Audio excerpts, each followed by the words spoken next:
कॅपराऊंड वनचं जे college allotment आहे ते डिक्लेअर झालं आहे. कमेंटमध्ये तुमचं कॉलेज आणि जी मिळालेली तुमची ब्रँच आहे ते नक्की मला कळवा. मग आता पुढची जी नेक्स्ट स्टेप आहे म्हणजे आपलं अलॉटमेंट डिक्लेअर झाल्यानंतर तुमच्या लॉग इनमध्ये जाऊन तुम्हाला काही स्टेप्स करावे लागतात आणि ज्या मॅन्डेटरी स्टेप्स आहेत म्हणजेच ज्या विद्यार्थ्यांना एखादीच कॉलेज मिळालं नाही आहे किंवा भरपूर मुलांना कॉलेज अलॉट झालं आहे, मग बेटरमेंट करायचं, फ्रीज करायचं, ते कसं करायचं, त्याला सीट ॲक्सेप्टन्स फी कशी पे करायची, आत्ता तुम्हाला अलॉटमेंट डिक्लेअर झाल्यानंतर तुम्हाला कुठला ऑप्शन बेस्ट आहे, बेटरमेंट करून पुढं कसं प्रोसीड करायचं, या सगळ्या प्रश्नांची जी उत्तर आहेत ना ती मी आजच्या व्हिडिओमध्ये दिली आहे. तुम्हाला फक्त काय करायचं आहे, हा जो व्हिडिओ आहे तो इम्पॉर्टंट आहे, काळजीपूर्वक व्यवस्थित तो बघा. जर काही समजलं नाही तर अगेन रिपीट करून बघा. मात्र व्हिडिओमधली एकही स्टेप तुम्ही मिस करायची नाही आहे. तर सगळ्यांना नमस्कार, मी संदीप मेलिके.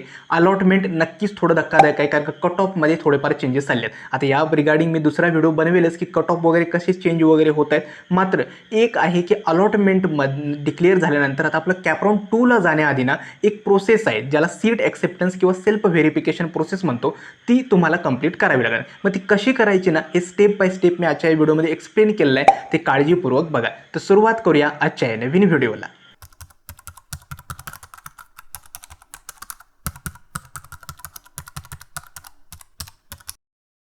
कॅपराऊंड वनचा अलॉटमेंट डिक्लेअर झाल्यानंतर ना दोन प्रकारचे विद्यार्थी आहेत. पहिल्या प्रकारचे विद्यार्थी असे आहेत की ज्यांना कुठलंही कॉलेज, एकही कॉलेज त्यांच्या लिस्टमधून त्यांना अलॉट झालेलं नाही. मग अशा प्रकारच्या विद्यार्थ्यांसाठी पहिली काळजी काय आहे, लक्षात ठेवा, या अटेम्प्टमधून म्हणजे या कॅपराऊंडमधून जरी तुम्हाला कॉलेज अलॉटमेंट नाही झालं तरी अजून तुमच्याकडे कॅपराऊंड 2चा ऑप्शन आहे, कॅपराऊंड 3 आहे, कॅपराऊंड 4 आहे. त्यामुळे काळजी करू नका. भरपूर मुलांना काय होतं की माहिती नसतं कट ऑफ्स किती आहे वगैरे, डायरेक्टली कॉलेजेस एंटर करतात, टॉपची कॉलेजेस वगैरे, त्यामुळे कट ऑफला मॅच होऊन एखाद दुसरं कॉलेज मिळत नाही. काळजी करू नका. जरी कॉलेज नाही मिळालं तरी सुद्धा तुमच्याकडे कॅपराऊंड 2चा ऑप्शन आहे. मग ज्या मुलांना एकही कॉलेज आपल्या म्हणजे कॅपराऊंड 1 मधून मिळालं नाही त्यांनी आत्ता कुठली ॲक्शन करायची, त्यांनी त्यांच्या लॉग इनमध्ये काहीही ॲक्शन करायचे नाही. त्यांनी डायरेक्टली सेकंड कॅपराऊंडचा फॉर्म भरायचा. ठीक आहे, मी पुन्हा एकदा सांगतो, ज्या मुलांना कॅपराऊंड 1 मधून एकही कॉलेज अलॉट झालं नाही आहे त्यांनी कुठलीही ॲक्शन करायची नाही. त्यांच्या लॉग इनमध्ये काही ॲक्शन्स वगैरे दिसणार नाही, बेटरमेंट, फ्रीज वगैरे असे काही ऑप्शन, तुम्ही डायरेक्टली कॅपराऊंड 2चा जो ऑप्शन फॉर्म आहे तो भरू शकता. दुसरी गोष्ट लक्षात ठेवा, कॅपराऊंड 2ला एवढी काळजी घ्या, कॅपराऊंड 1चे कट ऑफ डिक्लेअर झाले त्यामुळे ते कट ऑफ ॲनालाइज करा आणि आपल्या कट ऑफला मॅच होणारी थोडीफार कॉलेजेस आहेत ना ती एंटर करा, जेणेकरून कॅपराऊंड 2ला जे आहेत ती कॉलेजेस तुम्हाला मिळतील. मात्र ही काळजी करू नका की सगळ्यांना सीट्स मिळाले, तुम्हाला काहीच नाही मिळाले. लक्षात ठेवा, कॅपराऊंडमध्ये भरपूर मुलांना सीट्स अलॉट होत नाहीत. याचा अर्थ असा नाही की तुम्हाला काहीच मिळणार नाही. अजून 3 कॅप राऊंड्स आहेत, त्याच्यामध्ये तुम्हाला आरामात चांगली सीट नक्की मिळून जाईल. ठीक आहे, हे होतं ज्या मुलांना एकही कॉलेज अलॉट झालं नाही त्यांच्यासाठी. ठीक आहे, आता दुसऱ्या प्रकारचे विद्यार्थी आहेत ते म्हणजे काय की ज्यांना कॅपराऊंड 1 मधून एक तरी कॉलेज कोणतं ना कोणतं अलॉट झाले, म्हणजे एखादं कॉलेज आणि त्याची ब्रँच अलॉट झाले. मग त्याच्यामध्ये पण 3 प्रकार आहेत, ऑटो फ्रीजवाले किंवा बेटरमेंट करणारे. ठीक आहे, मग असे विद्यार्थी आहेत ज्यांना कॅपराऊंड 1 मधून एखादं कॉलेज अलॉट झालं आहे. मग त्या मुलांना ना एक प्रोसेस करावी लागते, त्याला बोलतात सीट ॲक्सेप्टन्स आणि सेल्फ व्हेरिफिकेशन प्रोसेस. आता ही सीट ॲक्सेप्टन्स किंवा सेल्फ व्हेरिफिकेशन प्रोसेस काय आहे, लक्षात ठेवा, सिम्पल आहे. तर पहिली गोष्ट म्हणजे काय, तर जी काही माहिती आपण सीट ॲक्सेप्ट करणं म्हणजे काय, जी आपल्याला सीट अलॉट झाली ती तुम्ही सिक्युअर करता किंवा ती सीट ॲक्सेप्ट करता, त्याला सीट ॲक्सेप्टन्स स्टेटस बोलतात. आणि दुसरं आहे ती म्हणजे काय, तर ती सीट ॲक्सेप्ट करण्याआधी ना तुम्हाला गोष्टी काही व्हेरीफाय कराव्या लागतात तुमच्या लॉग इनमध्ये. तुमचे 10चे मार्क्स, 12चे मार्क्स, तुमची कॅटेगरी, हे सगळ्या गोष्टी व्यवस्थित आहेत की नाही हे तुम्हाला चेक करावे लागतं, त्याला बोलतात सेल्फ व्हेरिफिकेशन. अशा 2 प्रोसेस खूप सिम्पल आहे, फक्त 4 स्टेप्स करायचे असतात. मग आता ज्या मुलांना एखादं कॉलेज अलॉट झालं आहे कॅपराऊंड 1 मध्ये, त्यांनी जर बघाल तर त्यांच्या लॉग इनमध्ये जर बघाल तर त्यांना दिसलेलं असतं करंट ॲडमिशन डिटेल्समध्ये दिलेलं आहे नॉट ॲडमिटेड टिल नेम, म्हणजेच काय, त्यांना अलॉटमेंट झाले परंतु त्यांनी अजून ॲडमिशन घेतलेलं नाही. मग अशा मुलांना काय होतं, तर जे कॉलेज अलॉट झाले त्या इन्स्टिट्यूटचं नाव, त्यानंतर त्यांना कुठली ब्रँच अलॉट झाली आहे, त्यानंतर कुठला बेनिफिट घेतलेला आहे आणि त्यांना कुठला सीट टाईप अलॉट झाला आहे, म्हणजे जनरल SC, जनरल OBC वगैरे वगैरे. आणखीन सगळ्यात महत्त्वाचं, भरपूर मुलं अशी आहेत की ज्यांची कॅटेगरी समजा OBC आहे आणि त्यांना ना दुसऱ्या कॅटेगरीची सीट मिळाली, किंवा विद्यार्थी म्हणजे मेल स्टुडंट असेल तर त्यांना फेमेल कॅटेगरीच्या सीटसुद्धा मिळतात. लक्षात ठेवा, सीट टाईप जरी काही अलॉट झाला असेल तरी जी तुमची फी आहे किंवा जी बेनिफिट आहेत ते तुम्हाला तुमच्या कॅटेगरीचेच लागणार आहे, त्यामुळे ती काळजी तुम्ही करू नका. ठीक आहे, त्यामुळे सीट टाईप कुठलाही अलॉट होऊ द्या, मात्र तुम्हाला तुमच्या कॅटेगरीचेच फी पे करावी लागणार आहे आणि ते बेनिफिट तुम्हाला मिळणार आहेत. ठीक आहे, सीट टाईप सगळ्यांनी इग्नोर करा. ठीक आहे, मग आता तुम्हाला तुमच्या लॉग इनमध्ये ना करंट ॲडमिशन डिटेल्स सगळे दिसतील, ते सगळे व्यवस्थित चेक करा. आणि नेक्स्ट जर बघाल तर थोडं स्क्रोल केलं तर त्याच्या खाली ना तुम्हाला 4 स्टेप्स देतात.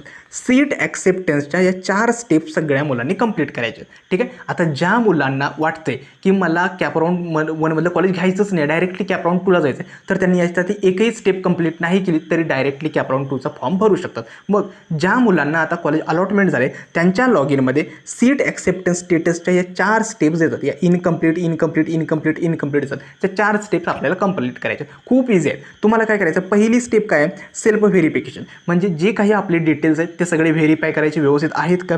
दुसरे आहेत म्हणजे काय, फ्रीज किंवा बेटरमेंट हे ऑप्शन्स तुम्हाला निवडायचे. ठीक आहे. स्टेप 3 काय, सीट ॲक्सेप्टन्स फी जी आहे 1000 रुपये ती पे करायची. आणि स्टेप 4 काय, तर कन्फर्म सीट ॲक्सेप्टन्स लेटर, म्हणजे आपलं जे सीट ॲक्सेप्टन्स लेटर आहे ते कंप्लीट करायचं. 1 बाय 1 तुम्हाला काय करायचं आहे, पहिल्या बटनवरती क्लिक करा, इनकम्प्लीटवरती पहिली स्टेप ओपन होते ती कंप्लीट करा. सेकंड बटनवरती क्लिक करा, ती सेकंड स्टेप कंप्लीट होते. अशा पद्धतीनं तुम्हाला हे 4ही स्टेप्स कंप्लीट करायचे. ठीक आहे. मग आता ज्या मुलांचं ऑटो फ्रीज झाले, म्हणजे कॅपराऊंड 1मध्ये पहिल्या नंबरचं ऑप्शन किंवा जे कॉलेज आहे ते अलॉट झाले, त्यांना या स्टेप्स दिसत नाही. त्यांना फक्त काय असतं, सेल्फ व्हेरिफिकेशन असतं आणि सीट ॲक्सेप्टन्स फी पे करायची असते आणि directly seat acceptance letter download करायचं. हे फ्रीज किंवा बेटरमेंटचे ऑप्शन आहेत. ज्यांचं कॉलेज ऑटो फ्रीज झाले त्यांना दिसणार नाहीत. ठीक आहे. मग आता काय करू आपण, पहिल्यांदा समजा इनकम्प्लीट म्हणजे पहिल्या स्टेपवरती जर क्लिक केलं तर तुम्हाला दिसतं की तुम्हाला तुमचे सेल्फ व्हेरिफिकेशनचे सगळे डिटेल्स दिसतात. ठीक आहे. मग सेल्फ व्हेरिफिकेशनच्या डिटेल्समध्ये जर बघाल तर कॅन्डिडेट नेम, त्याचं जेंडर, त्याचा टाईप कुठला आहे, त्याची कॅटेगरी कुठली आहे, EWS बेनिफिट घेतोय काय, परत PWD आहे का, TFWS आहे का, हे सगळे तुमचे डिटेल्स व्यवस्थित आहेत का चेक करा. आता तुमचे कॅपराऊंड रजिस्ट्रेशनच्या वेळी सगळे डिटेल्स तुम्ही चेक केलेत, फक्त ते व्यवस्थित आहेत की नाही चेक करा. दुसरं आहे ते म्हणजे काय, तर तुम्हाला इथं दिलेलं आहे की कुठले पॅरामीटर्स तुम्ही चेक करायचे. म्हणजे हे जे डिटेल्स आहेत, आता जेंडर, विद्यार्थ्याचं जेंडर मेल आहे, जर करेक्ट असेल तर इथं करेक्टवरती क्लिक करा. ठीक आहे. तो चेकबॉक्स क्लिक करा. कॅन्डिडेट टाईप ए आहे का क्लिक करा. त्याची कॅटेगरी SC आहे का येस करा. समजा इन केस याच्यातली एखादी चुकलेली असेल तर इथं इनकरेक्टवरती क्लिक करा. ठीक आहे. इन केस एखादं डिटेल्स मिसमॅच असेल तर. ठीक आहे. दुसरं आहे ते म्हणजे काय, त्याच्या नेक्स्ट थोडं खाली आलं, तर तुमचे 10वी आणि 12वीचे मार्क्स दिले आहेत, म्हणजे 12चे टोटल किती आहेत, फिजिक्समध्ये, केमिस्ट्रीमध्ये, मॅथमॅटिक्सचे, हे सगळे मार्क्स त्यांनी एंटर केलेत. जर करेक्ट असेल तर या प्रत्येक सर्कलवरती तुम्ही क्लिक करा. जर इनकरेक्ट असेल तर याच्यावरती क्लिक करा आणि करेक्टेड मार्क्स जे काही तुमचे असतील ते एंटर करा. ठीक आहे. ही पहिली स्टेप होती, ती म्हणजे काय, सेल्फ व्हेरिफिकेशन. सेल्फ व्हेरिफिकेशन म्हणजे समजलं, आपले जे काही डिटेल्स आहेत ते चेक करणं, मार्क्स वगैरे व्यवस्थित आहेत की नाही ते चेक करणं, आणि ते योग्य आहेत तर ते टिकमार्क करणं, इनकरेक्ट असेल तर करेक्टेड मार्क्समध्ये करेक्ट करणं. ठीक आहे. ही होती पहिली स्टेप. आता दुसरी स्टेप जी आहे तो आहे सीट ॲक्सेप्टन्स ऑप्शन. म्हणजेच काय, मिळालेली सीट तुम्हाला फ्रीज करायची की बेटरमेंट करायचे हे निवडायसाठी आपलं आहे सीट ॲक्सेप्टन्स स्टेटस. मग तुम्हाला नेक्स्ट स्टेपवरती, सेकंड स्टेपवरती इनकम्प्लीटवरती क्लिक केलं तर हे पेज तुम्हाला ओपन होईल आणि इथं तुम्हाला 2 ऑप्शन असतात, बेटरमेंट किंवा नॉट फ्रीज, आणि दुसरं आहे फ्रीज. ठीक आहे. मग आता दोन्ही ऑप्शन मी 1 बाय 1 एक करून एक्सप्लेन करतो. तर फ्रीज म्हणजे काय ते पहिल्यांदा मी एक्सप्लेन करतो. फ्रीज म्हणजे काय, तर कॅपराऊंड 1मधून मला एखादी सीट मिळाली आहे आणि तुम्हाला वाटतंय की हेच माझं ड्रीम कॉलेज होतं, मला दुसऱ्या कॉलेजला ट्रायच करायचं नाही आहे किंवा मला इथंच ॲडमिशन घ्यायचं आहे, मग मी काय करेल, तर पुढच्या कॅपराऊंडला मला पार्टिसिपेट करायचं नाही आहे, मी जे काही कॉलेज आत्ता मिळाले त्याला ॲक्सेप्ट करेल आणि फ्रीज बटन्स ऑप्शन निवडेल आणि त्या कॉलेजला रिपोर्ट करून ॲडमिशन कन्फर्म करेल. त्यामुळे लक्षात ठेवा, जी मुलं फ्रीज निवडतात त्यांना 3 दिवसांमध्ये, 3 ते 5 ऑगस्ट, 3, 4 आणि 5 ऑगस्ट या 3 दिवसांमध्ये जाऊन तुम्हाला कॉलेजमध्ये जाऊन ॲडमिशन कन्फर्म करावं लागणार आहे. ठीक आहे. जी मुलं फ्रीज ऑप्शन निवडतात त्यांसाठी.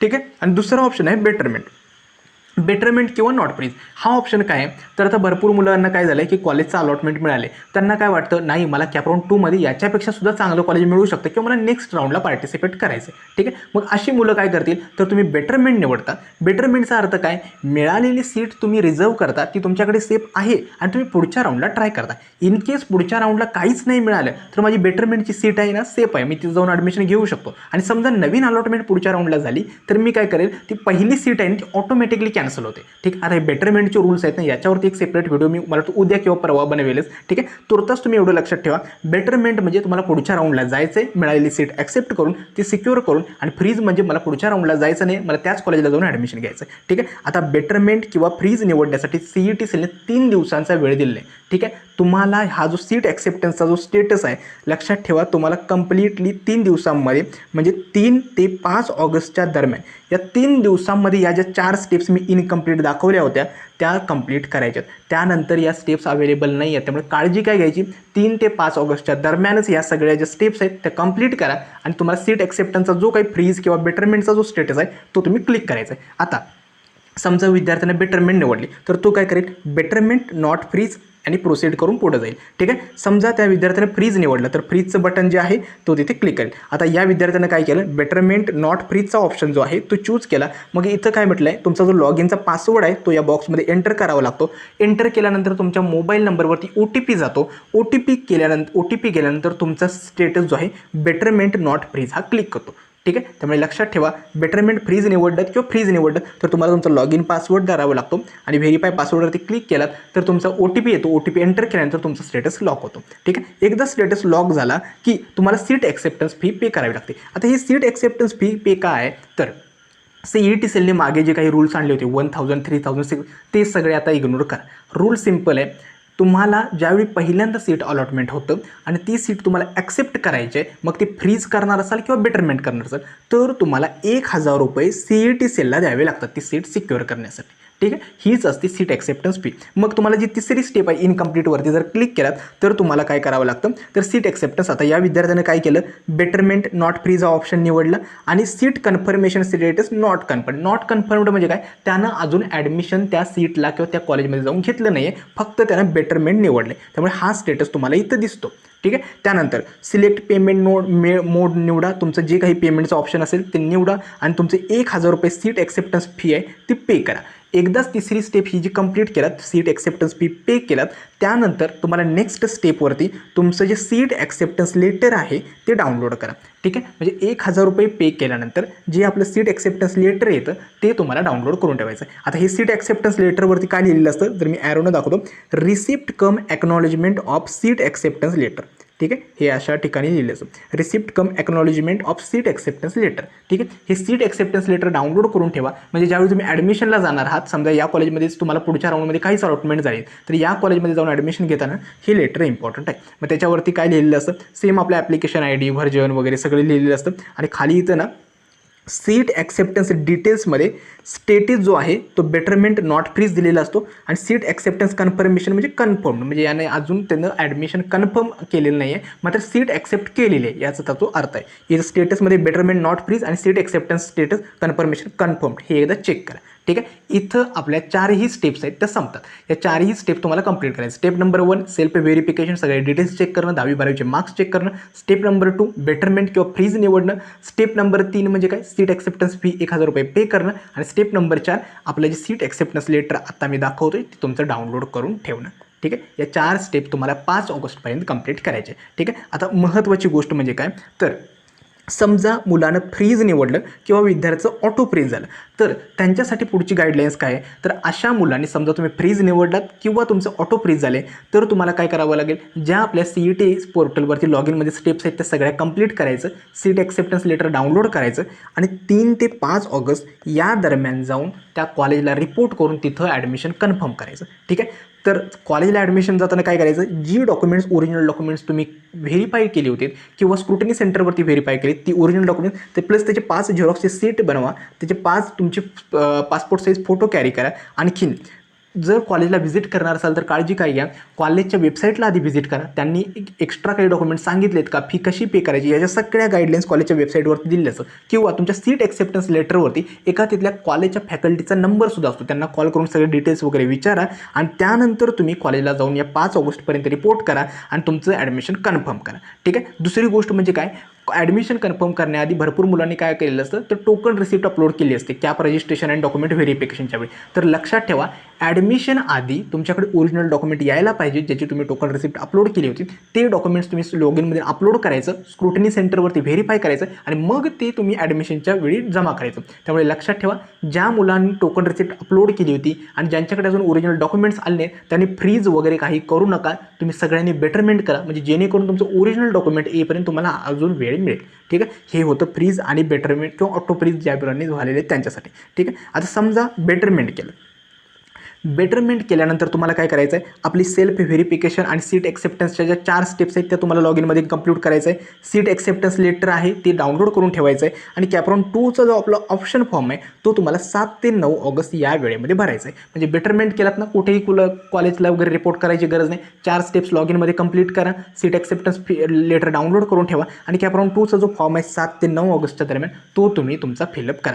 हे होतं ज्या मुलांनी बेटरमेंट केलेली आहे त्या विद्यार्थ्यांसाठी. ठीक आहे. आणि दुसरं आहे म्हणजे काय, समजा विद्यार्थ्यांनी लॉग इनमध्ये काहीच ॲक्शन नाही केली, त्यांना वाटतं की मला कॉलेजचं नको आहे जे मिळाले ते, म्हणजे डायरेक्टली कॅप्रॉन 2ला जायचं, तर तुम्ही काय करा, लॉग इनमध्ये कुठलीही ॲक्शन घेऊ नका, तुम्ही डायरेक्टली कॅप्रॉन 2ला पार्टिसिपेट करू शकता.